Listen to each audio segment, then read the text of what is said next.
What's up, guys? This is Brian. It's the Till You Collapse podcast. And man, it's been a while. I'll tell you what, Scotty, how long has it been? It's been probably a month. I think it's been longer It's than been that, too actually. long, yeah. Kyle said 2 months.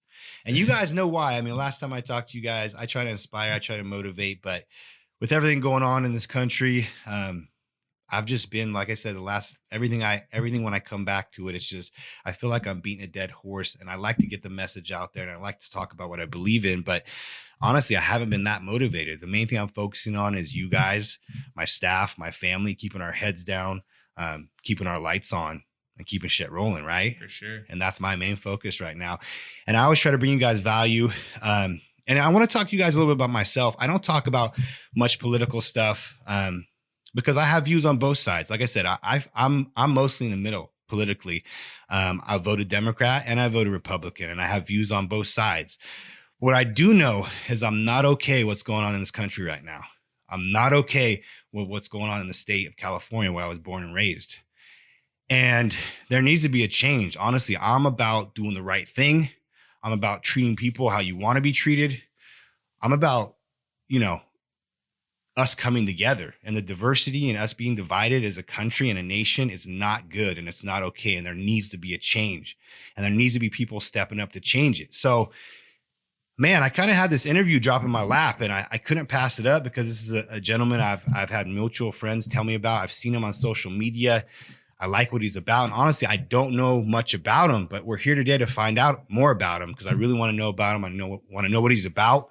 I want to hear what he's about, and I want to hear what he wants to do to make a change. So, guys, I really am happy to introduce you to Major Williams. Major. Hello there. Welcome, good morning, man. Good morning, and good afternoon, whenever you're hearing this right now. I got to tell you, this man is sharp.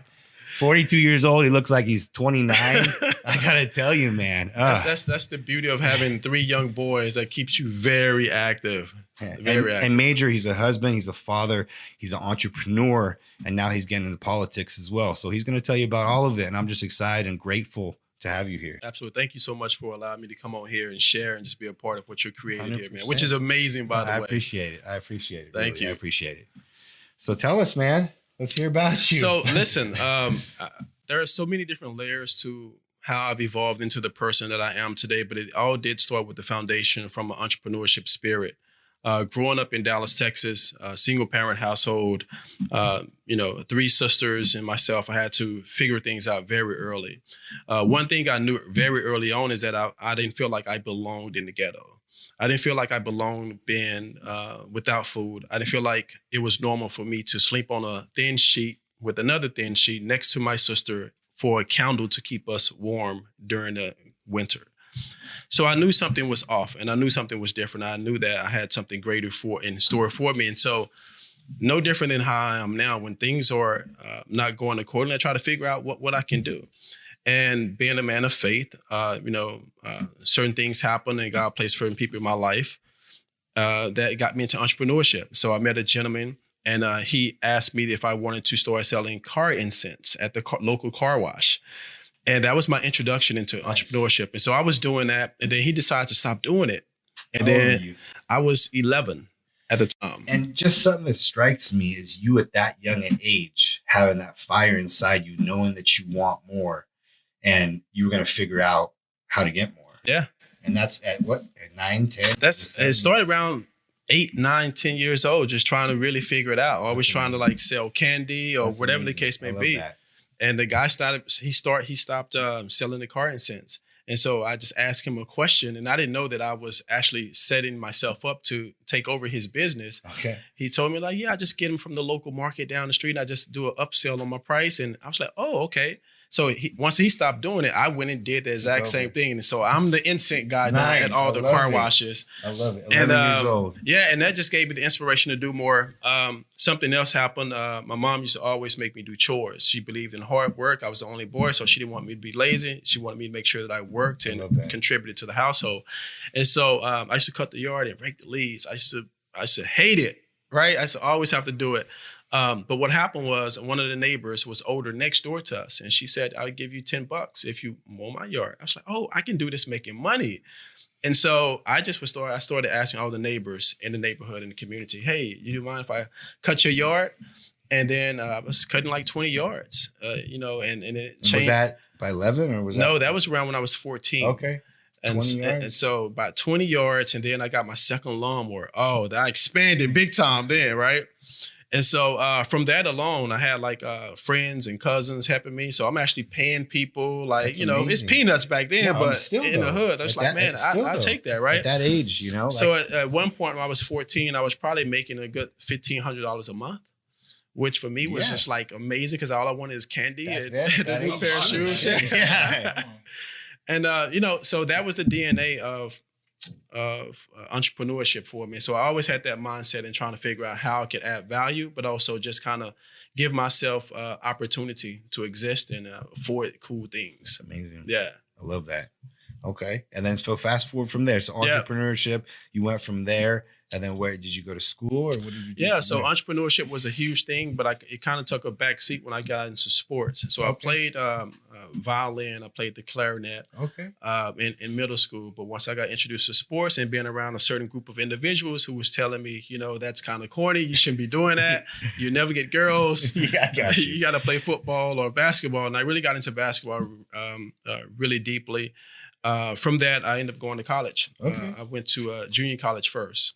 Which is Trinity Valley Community College in Athens, Texas. Okay. And the unique part about that is it was a great school because Sean Kemp went there Okay. and also Nick Van Exel, who played for the Lakers. Nice. Yeah, I right? So know that's those how they guys. allured I me know those and guys. attracted Nice. me there. And so sports just kind of took over in regards to that, but I was still an entrepreneur. You know why? Because I used to cut hair. Okay. Right. So even in college, you know, not having much, I didn't have the mother that could send me money to school or whatever. I had to figure it out once more.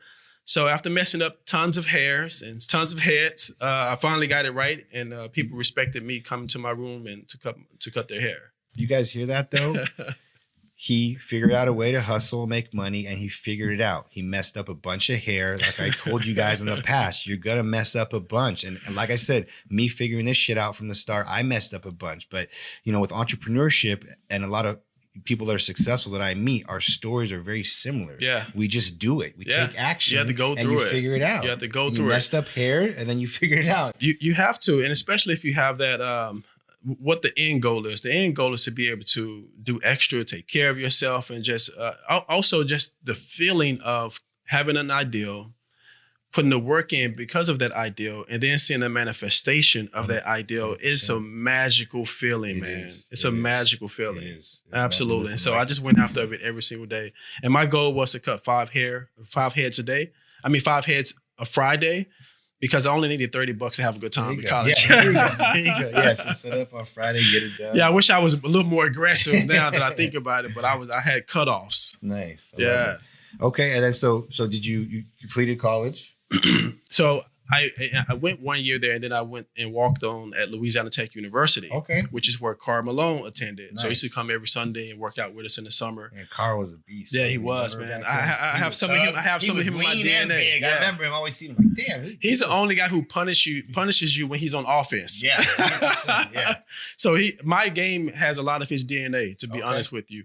But I did that. Had a heart murmur. So as a walk on, I was a health or liability. Okay. So I didn't play one game, but I Okay. was great at intramural. Okay. Right. And so I finished there in my college career at Eastfield College, Okay.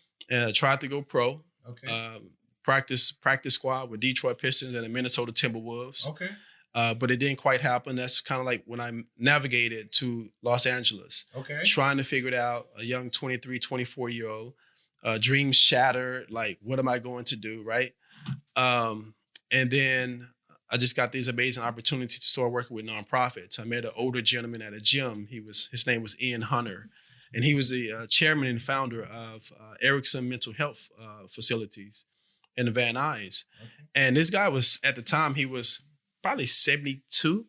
And I met him at the gym. He always plays basketball with us. I'm like, how is this guy on the court and still running around? Look, he's only like 5'4". I feel like every gym kind of has those guys. It's that one guy, right? And you're like, how is this happening? And he's like a moving screen, right? You just want to be so gentle with him. And he plays so hard, so he'll foul you. You just let him get away with it. And so we cultivated this amazing relationship. And he knew that I was new in California. And he was like, so what are you doing for work? And I was like, I'm just trying to figure it out. How many years ago? How many years did you come to California? This was over 22 years ago. I came around 2000. Okay. So around 2000, so over 20 years. And he gave me an amazing opportunity to work at his group homes. And from there, I started at one group home to overseeing 5 group homes. Okay. But beyond that, just being able to stand next to him and understand the business of structuring and running a nonprofit. So going from entrepreneurship, but entrepreneurs get it messed up because sometimes they don't know business structure. Yeah. So I had the best of both worlds, and also in the nonprofit sector as well too. That's awesome. And so that was a great mentor and learning skill that I can actually still use to this day. Awesome. So yeah, that was the trajectory of me getting to LA. What were they focused on? So they were for only boys from 14 to 17 years old. A lot of these boys had issues in their families. Some parents committed suicide and had nowhere to go. Drug use, rehabilitation, juvenile systems. And to be honest with you, that's when my nonprofit mindset kicked in. I have a nonprofit now called Major Kicks for Kids. Okay. And we cater to low income and academically excelling youth. And we give away over 1,000 pair of shoes every single year, and we do haircuts. Okay. But I always tell people that's only on the surface. That's really to get close enough to them to have a conversation. Yeah. So what is it that you want to do? What is your plan? And I surround myself with other positive individuals like yourself to share those like minds and similar stories, because they have the aspirations. 100%. But because it looks hard or they think it's going to be hard, they're afraid of that breakthrough. And sometimes it just takes that conversation, that question. Absolutely. To one child to hear that, and that can change the trajectory of their life. Absolutely. Honestly. And that's honestly, I'm motivated and inspired by that. I would love to be a part of those. Absolutely. And it's something that I've had guests on. Actually, I think my last guest here, we were talking about starting something for kids as well, because that's where it starts. It does, man. It does. So there's something that changed my entire life. I share with you guys is that there was a gentleman by the name of Roderick Howard. He worked for the Dallas Housing Authority. Really great guy. One of my mentors. I used to call him Dad. That's how close I was to him, right? And I don't have my father. I don't know who my father is. So he was a great insertion into my life. And he used to come to the projects and just grab up a bunch of us kids and put us in these basketball leagues. Okay. He lived probably an hour and a half away. Okay. He would always come to the projects and like either talk to us, bring someone to speak with us. That's awesome. And for whatever reason, when those people came, he brought police officers and talking about DARE and all that other stuff. For whatever reason, when they put that egg in that pan, it just resonated with me. So I just never did drugs. And, so all those things, so it was impactful. But the biggest thing that changed my life was he took us to Denver, Colorado, which was my first time out of my neighborhood, out of my environment. And so I go with my buddies and we're excited. Oh, we're traveling. We're going to Denver, Colorado, whatever that is, right? How old was that? I was 17 years old. I was 16 years old. And we went to Denver, Colorado. It's this place called Pike Park. But it's also part of FCA, which is Fellowship of Christian Athletes. Okay. So we get up here on these buses. We see everyone arriving. And we're like, we're about to have a good time. We're about to just hang out. As soon as we get off the bus, they separate all of us. Mm-hmm. So I'm in a room with a white kid with red hair, the Latino kid, and the Asian kid. And I'm thinking to myself, this is about to be a horrible trip. I don't know these guys. I'm uncomfortable. I'm out of my comfort zone. And I tell people all the time, just bringing it full circle, I had the most amazing time ever, man. The most amazing time. And me and those guys are still cool to this day. And that's what it's about, right? What you just said, like, it's not your comfort zone. Take you out of that comfort zone and almost forcing you to evolve and grow. Yeah. You just did right there. And that's stuck with you. Yeah. With youth, right? And even a bigger part, they had different conversations that I had. They had, because they come from different regions and different places. One kid, his name is Sam. I call him Redhead. Yeah. Sam was literally in a room showing us his life goals and his plans on how he was going to be successful in life. We're 16. That's awesome. But I've never heard anyone talk that way. I've never known anyone to structure certain things. We just do what we do and just figure it out as we go. You kind of had that in your DNA, though, the entrepreneur, the hustle, the car stuff, and the lawnmower. No structure, though. Exactly. No structure. And so that in itself was a trigger and a turning point for me. I said, so I need to plan out my life a little bit more. I need to see what my schedule and my daily routine is going to be. And that's something I've actually always lacked into. And as Yeah. I've gotten better and grown this company, like in the beginning, I'm all about hustle. Yeah. I'm not that educated. I don't know Yeah. much. I'm not the sharpest tool to say, but I'll fucking out hustle anyway. Amen. And that's Same that's here. what I'm about. But that hustle is great, but with no structure, Yeah. you kind of almost it can spin fall, your wheels, it right? can fall all by it's the when you wayside. match that hustle with the structure, which I've learned and evolved in as I'm going. Yeah. Exactly. Yeah. And it takes time, man, because everyone has their own path, their own way of doing things. And one thing that I'm always careful of in the entrepreneur and small business space is not trying to exactly mirror someone else's journey, their path, or just their blueprint, right? I take elements from everybody, sure. right? Walking through your place today, oh man, my mind is turning right awesome. now. Yeah. Because this is a lot of what I enjoy doing. I started a fashion line probably 10, 15 years ago. It's called Lord Major Apparel. Okay. Out the gate, I was hugely successful because I was one of the first people to do drop shipping when no one knew about it. Yeah. I found out about this site called AliExpress, right? Yeah, Everybody knows now. Yeah, But back then, you 10, were one of the 15 years first- ago, yeah. I was booming and I was just like, Yeah. everyone's like, you have a clothing line? How? Like, wow, that's crazy. And it was just a phenomenon, right? Yeah. So I was one of the first people That's awesome. to do Yeah, that 10, 15 Yeah. years ago, man. So I've always tried to be ahead of the curve and just trying to find those opportunities. But like I said, walking through your facility, I believe in ownership. I believe in figuring things out, but trying to have a little structure and empowering people also. Oh, yeah. Yeah. Oh, yeah. And it seems like you're definitely about that. Yeah, that's 100% what I'm about. I empower these guys. I talk to them all the time. Is my goal now is them. I want them to build futures and careers, and reach all their goals here. They're 24 years old, buying houses from what opportunities they have here. Like I love didn't it. have that opportunity. At 24 Absolutely. years old. I mean, I was getting ready to have my first kid. I didn't know what was going on. Right. I broke as a joke at that age. Right. So just my goal is just creating opportunities for as many people as possible. And one of the main reasons why I do that and do what I'm doing even right now politically is because I wish someone would have done it for me. At the end of the day, how cool would it have been to have someone when I'm 22, 23, 24 like you to come and say, hey, this is how you can do it, or here's your opportunity, right? And so I fought to build myself up to this point right now so I can add value to individuals and to the actual world. I think that's so important. And for me, now, the beauty of it is that my son, especially my 10-year-old son, is looking at me all the time. Yeah. My 4-year-old is looking at me all the time. 100%. And they're actually, funny story. I ran for mayor of Pasadena. Okay. I made history, got the most votes out of a first-time candidate ever in Pasadena. Awesome. And during that time, I'm always kind of dressing accordingly, right? Okay, yeah. And I bought my son's sport jackets, right? And so my wife came home one day and my son immediately went to his room and he's walking around the house in his sport jacket. She said, you're not going anywhere. He said, I want to look like daddy. Heck yeah. And so just creating that culture for them to see yeah. you out there representing in a positive way, in a positive 100%. light. And so I'm happy to be able to do that for him. Culture is everything. Culture in your business and your home life, everything. Yeah. That's what it's about. Well, that's a part of what we're doing now, even politically. If you ever want to change the narrative from a leadership perspective, you have to change the culture. Your staff doesn't run your company well if you don't have good culture, 100%. right? If you create a good environment in any industry, if you're a manager or a supervisor or an owner, then you're going to see decline in certain spaces of your business, your company, or whatever that you're doing. So I'm aware of that. So I want to get back to, so you moved to LA, you moved to California, you were doing the group home thing. Yeah. And then what happened from there? So I was into everything at that time. When you're young, you're trying everything. I wanted to be into acting, did music. I was one of those rappers who had his pants sagging at one point.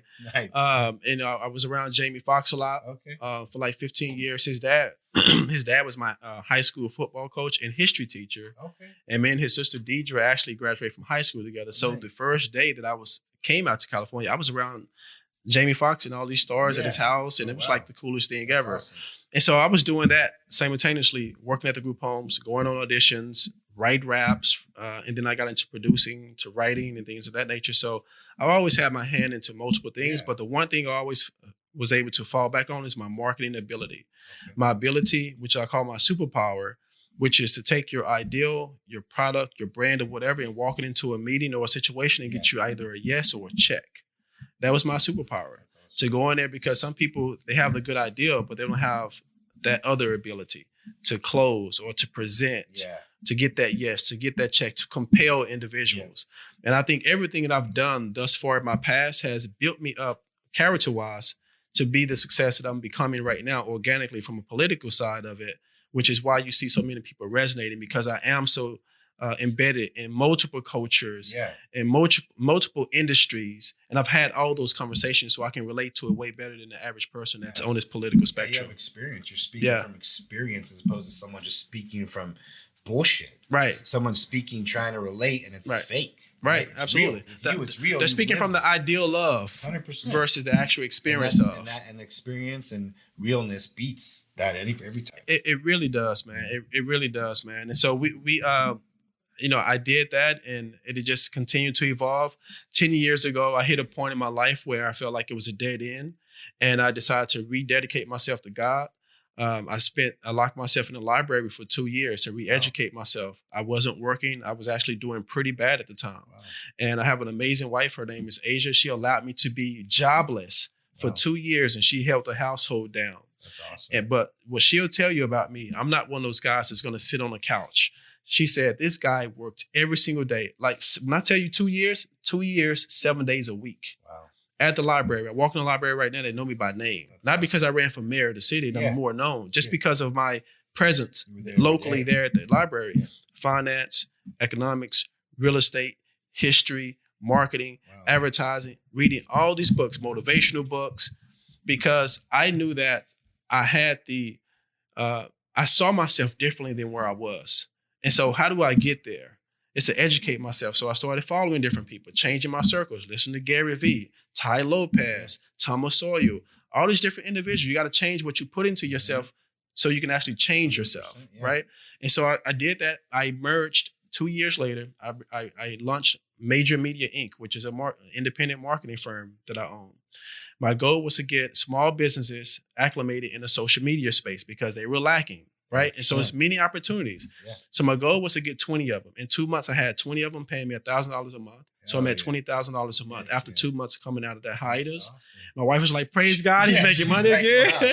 That was worth it. And then from that, I was able to venture off in other things that I'm doing now. My entrepreneurship brand, I told you about Majorpreneur. So I travel, I get paid to speak, talking about entrepreneurship. I love that. Launched the Major Kicks for Kids, the founder of that. How long was that launched? How long ago?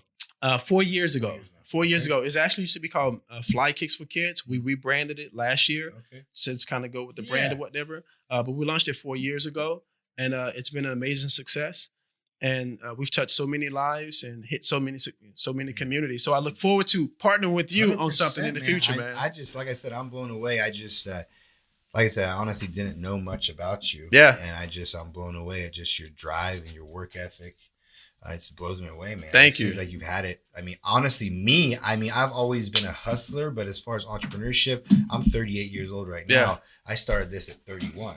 So wow. I wasn't the kid that was, honestly, I was more of an introvert, completely different than I am now when I was younger. Right. So for me to even like that kind of lawnmower and hustling, like you hear some entrepreneurs that story. I was way too shy to even do that. I couldn't go to fucking someone's door. You know what I mean? So my story is totally different, but you've had it like ingrained in you since.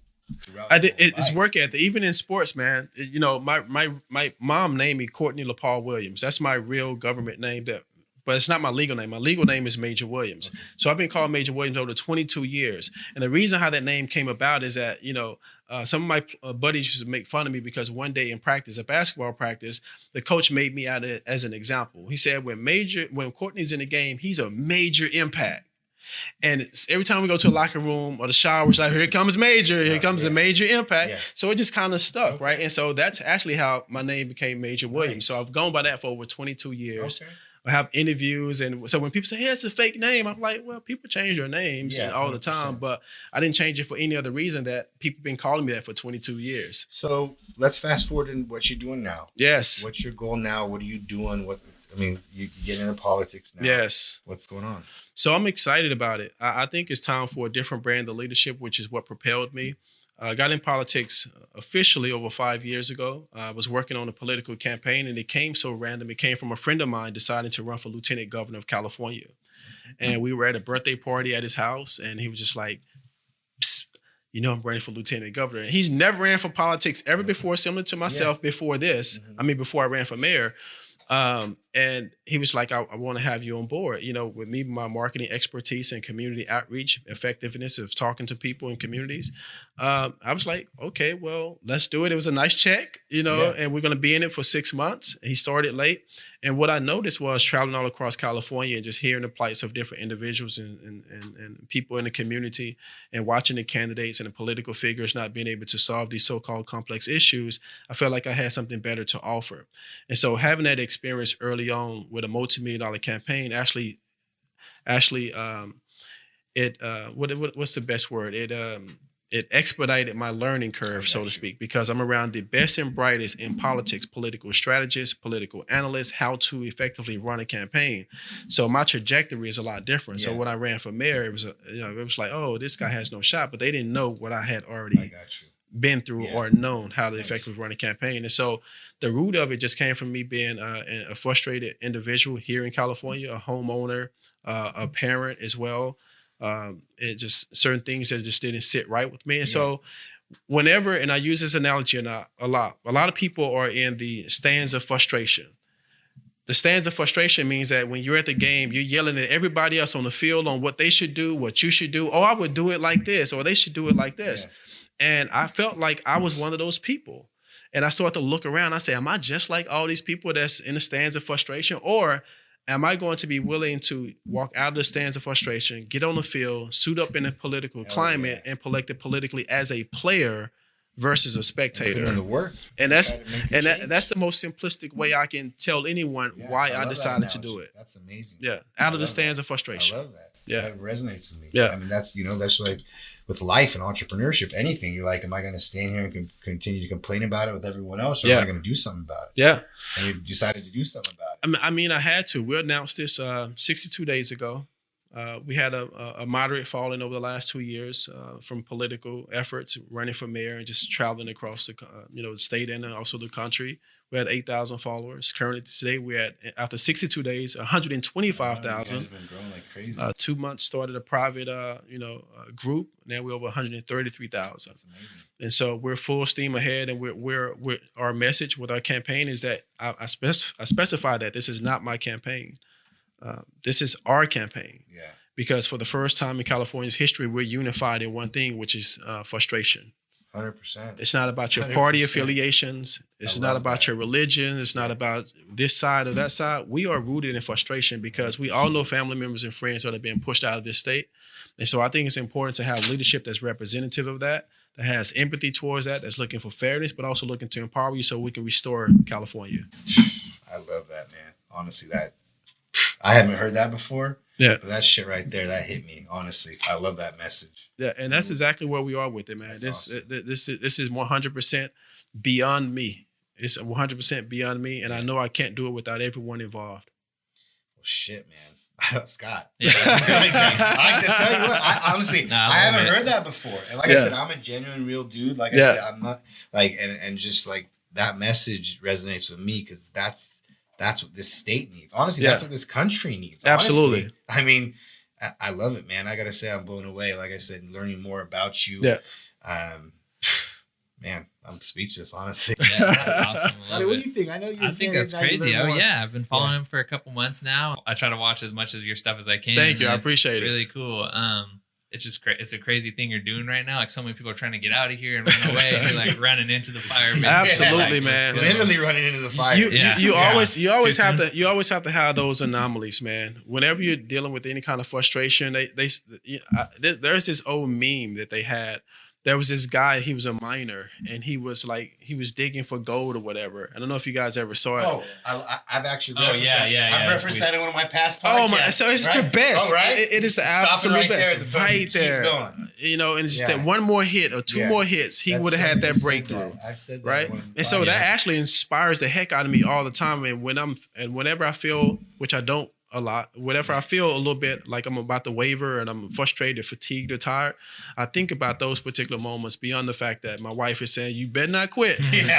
Before I'm beyond my son walking around saying my dad is the next governor, right? So I use all those things for motivating factors. And just to touch base on you and hearing your story earlier and just knowing more about you as well too, for me, it's so inspiring because people like yourself has given me the confidence to be exactly who I want to be, because it says so much. Even people like Gary Vee, he believes that people at 40 can actually change the trajectory of their life, right? It's about changing your decisions, changing your environment, and just having no nonsense with yourself and taking full accountability for what you can accomplish. Stop using all these barriers and obstacles as barriers and obstacles, right? 100%. Just figure it out. Understand you have to be aggressive but patient. That's what this whole campaign that I'm running. I'm aggressive yet patient, which is why when people say, "I've never heard of you," but we're talking right now. Yeah, it's the perfect time. I have to reach 40 million people. We have to work one foot in front of the other, day by day, consistency. Yeah, that's it. And that's what it's about, man. So you have no idea how much I'm just so proud of you. I really appreciate that, because I relate to your story so much. You're a family man as well. 100%. You have one more than me, so it's maybe a little bit more challenging. Are you having more? Or are you done?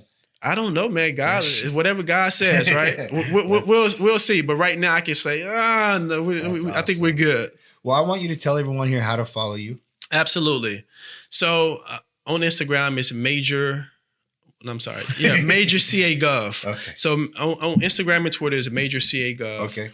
As far as learning more about me, my background, my platform, some of the things I stand for, which is California, you can go directly to the website, which is majorforgovernor.com. Okay. And just support by telling people, praying for us, coming to our meet and greet, sharing your ideals, because oftentimes, everyday people like us may have some good ideas for some of the so-called complex issues. 100%. And I'm the type of person that, even in my personal life, success-wise, my version of success has come from collaborative effort. And so I'll be able to copy and paste that trend of leadership right 100%. Over into this political sphere as well. Well, guys, I can tell you what, I'm blown away by this man. Honestly, he's humble. He's genuine. He's real. I can see it in his eyes. I can tell by the way he speaks. You guys know I'm a real... I keep it real. I tell you what I think of him regardless. But I'm a good read of character. And if you're unhappy, you're frustrated with the way this state or this way this country is going, I empower you to follow him, look into what he's about. You heard his message. I don't care if you're left. I don't care if you're right. You heard what this man said. And the message is powerful. So you can't deny what that message is about. I appreciate everybody that listens to us, that follows us. As you guys know, we don't do any advertising on this. The way we grow is you guys tagging us, you guys posting us. So if you guys get something from this message, if you enjoyed learning about this wonderful man and his story, tag me, tag him, get it rolling and get it moving. Appreciate you guys. Scotty, you got anything? Nah, that's it. Major, you got anything? Hey, continue to support this podcast. Continue to love yourself. Continue to make sure that you tell yourself every single day you can do exactly what you want to do. And you're also led to be great. And I think so many people miss that point because we get caught up in the noise of life. But for me today, I want to tell you, you can accomplish anything you want, and you shall. Just put in the effort. Love that. We're out, guys. We're out.